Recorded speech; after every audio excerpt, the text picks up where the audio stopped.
Well, this is the third week of doing this idea of fairy tales and what we can come out of in fairy tales. So it's very much like what the Bible's also been trying to tell us.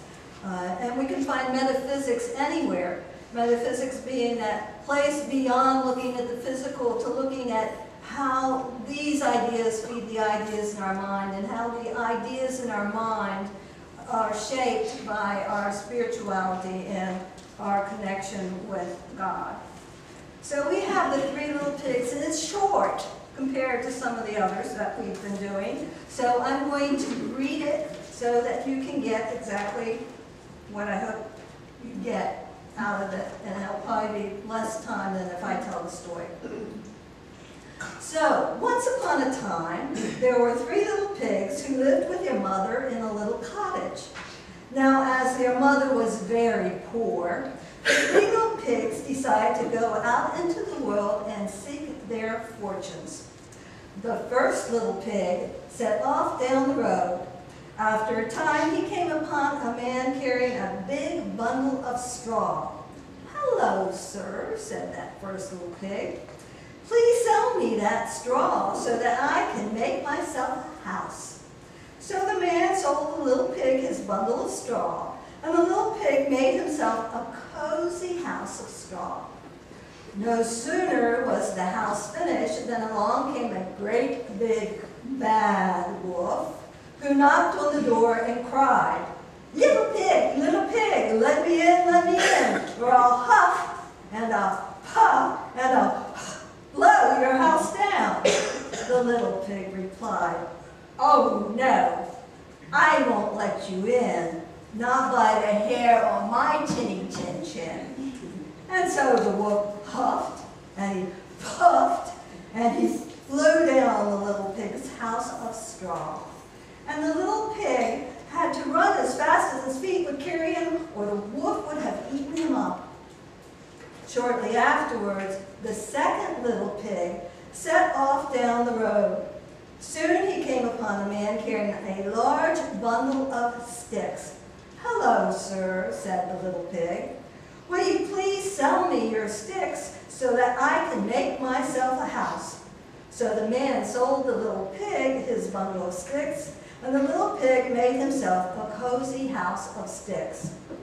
No sooner was his house finished when along came the great big bad wolf, and he knocked on the door and said, little pig, let me in, or I'll huff and I'll puff and I'll blow your house in." And the second little pig replied, "Oh no, I won't let you in, not by the hair on my chinny chin chin." So the wolf huffed and he puffed and he blew down the pig's house of sticks. Then the little pig had to run like anything, or the wolf would have gobbled him up. Next, the third little pig set off down the road. Soon he came upon a man carrying a big load of bricks. "Hello there, sir," cried the little pig. "Will you sell me your load of bricks so I can make a house?" So the man sold the bricks to the little pig, and the little pig built him a cozy brick house. But no sooner was the third house finished when along came that great big bad wolf, and he knocked at the door and cried, little pig, let me in, or I'll huff and I'll puff and I'll blow your house down." And the third little pig replied, "Oh no, I won't let you in, not by the hair on my chinny chin chin." So the wolf huffed and he puffed and he puffed and he puffed, but no matter how hard he tried, he couldn't blow down that house of bricks. However, the great big bad wolf was not about to give up so easily. He climbed up on the roof and poked his nose down the chimney. "I am just poking my nose inside," said the wolf. "As you wish," replied the pig. "And now I'm just poking my ears inside," said the wolf, for he did not want the little pig to get frightened and run away. "As you like," replied the little pig. "And now I'm just putting my paws inside." "All right," said the little pig. "And now I'm just putting my tail inside," said the wolf, climbing down the chimney. But just then, the great big bad wolf gave a terrible "ow!" and scrambled back up the chimney as quickly as he could. You see, that clever little pig had put a great big kettle of water on toil in the fireplace. And that was the last any of the three little pigs ever saw of the great big bad wolf. So, straw and sticks and bricks, and three little pigs. Now, what do they mean in your life? Well, let's look at the first little piggy. Let's look at their home and how they started off. They had a poor mom. And so when we think poor in spirit. They had a poor mom, so they set off to make their way and their fortune in the world. Where if they were poor in spirit and they'd never taught how to be rich in spirit, how are they going to make their way? Many of us have been there. We started off from a place in our thinking and in our childhood where we weren't sure how we were going to feel wealthy and rich and prosperous and successful. Maybe our home wasn't exactly what we would have appreciated. Or maybe our home was filled with love and we at least had love to go forward. The one thing about this story that always makes me consider is they're setting out and they're buying straw and sticks and bricks. Where did they get the money to buy the straw, the sticks, and the bricks?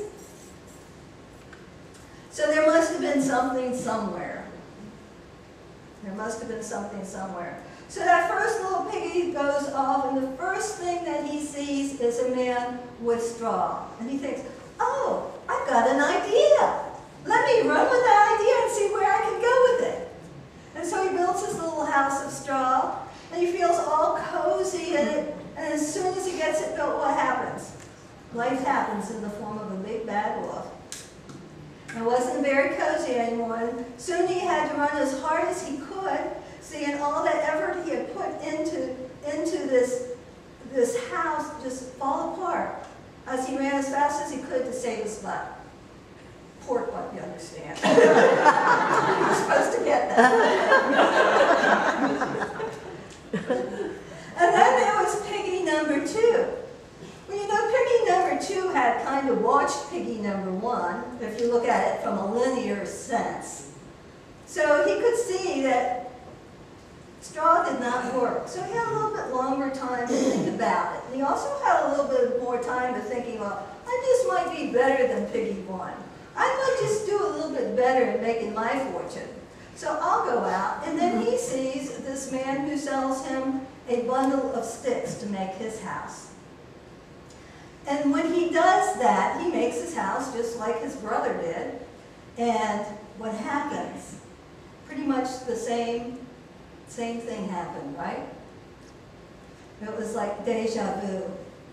Have you ever in your life taken an idea, kind of run with it? You have your grander idea, and where you run with it just doesn't kind of work. And then you go off and you go, well, try this from another step. And you go off and you try it a little harder, maybe. You know that thing about insanity, doing the same thing, expecting different results? The only thing different in this story right now is that the straw has gotten a little bit larger, and so now it sticks. It's a little bit more intense. And so there is failure also on the second piggy's attempt. But then there was the third piggy. The third piggy has seen his brother number 1 and his brother number 2 not succeed. So he's thinking, well, we need to do something a little bit better here. So he sees the bricks and he buys the bricks and he makes his brick house. And bricks have been fired. They aren't going anywhere. And we assume that he used really good mortar because the wolf could not blow it down. So he felt stable and he felt secure in himself. He had done what he had thought was pretty darn good. And then the big bad wolf comes. And the big bad wolf cannot get in. Life could not get into that house. It felt pretty solid, right? So, big bad wolf, life just never gives up on us. It just never gives up. And so instead, it just climbs to the roof. Well, if I can't get down to ground level, I'll come on the upper level. Come in through the upper room. So he starts to come down the chimney. But if you look at the story, he's gotten a little bit slyer. He's gotten a little bit more clever. And this often happens to us with life too. You see, life gets a little bit more clever. The more that we think that we're getting clever, what happens? The events of life get a little bit more clever too, because we never stop learning. So bit by bit, the big bad wolf starts to come down that chimney. However, this piggy has done more than just watched his brothers. This piggy has been prayed up. This piggy has been listening to divine wisdom. This piggy has learned that you just don't get your security from building your house. Otherwise, from what you're doing out here in your life. We get our security from listening, observing, and obeying those intuitive ideas that we get. And so this piggy got this intuitive idea to put a little bit of water in the kettle and light the fire. Light the fire. We need the zeal to light the fire. And that is our Christ zeal that lights our fire. So what has happened here is not only has he learned to build his house, but he has learned to be grace under fire, because he did not allow himself to be scared off, even when he knew that the wolf was coming down the chimney. See, he didn't start to get scared that wolf was up there at the top of the chimney and just poking his nose in, and then his ears, and then his paws, and then his tail, because he had his faith in that fire and that hot water. And so what happened was that the wolf went off, and the three little piggies never heard about the wolf again. We each have within us these three little piggies. This is our journey to spirituality. The first little piggy is full of the zeal, wants to go out, wants to be in life, wants to say yes, and does so. And then we get hit back. We get hit back. And then the second little piggy says, okay, I'm going to learn a little bit from this. And we'll go off and we'll try it a little harder. Maybe we'll pray a little harder. Maybe we'll try to be a little bit more open to guidance. Whatever. And it still doesn't seem to be working for us. But that third little piggy is that part of us that is our Christ self, that is listening and discerning and obeying and finding out what is really ours to do. What is ours to do. So when I think of this idea, I'm thinking about piggies. There's the three little piggies. There's the five little piggies. This little piggy goes to market, this little piggy stays home, this little piggy has roast beef, this little piggy has none. This little piggy goes wee-wee all the way home. Then there's the pigsty from the story of the prodigal son. And then, of course, what comes to my mind is the swine at Gennesaret. The swine, where Jesus tells the person who's the demons talk to him and says, well, at least let us go into the swine. So Jesus tells them to go into the swine, and then the swine go down. Pigs get a bad rap. What is it about pigs? What is it about pigs that get bad rap? They're considered sensuous, according to Charles Fillmore. So you could say that these pigs thoughts, these flying thoughts are sensuous, are mortal thoughts. They're considered dirty. You think of them in the sty, unclean. That's the Jews see them as unclean. So what is about pork? Well, what happened was pork had to get a different rap, right? They had to get a different image. They are now considered the other white meat. We have to get another image of ourselves. We have to bring ourselves into that image of our Christ self. We have to believe in our greater self. We have to create that positive slogan about ourselves. I am a child of God. I am a child of God. I am a dancer of light. I am prosperous. I am successful. I can clean up my sty. I have been working on my office at home. But, and here is it. When I think of this story, I can light a fire and invite life in. You see, so often what we do is we try to hold life at bay, that big bad wolf. We hold it at bay. We don't want to deal with the health issues. We don't want to deal with the money issues. We don't want to deal with the relationship issues. Today is great. Don't change it, God. Instead, if we let life in, we get all the rewards that life has to give us. Richie talked about the rewards of life this morning. You see, if we don't go through the processes of life, we never get the rewards.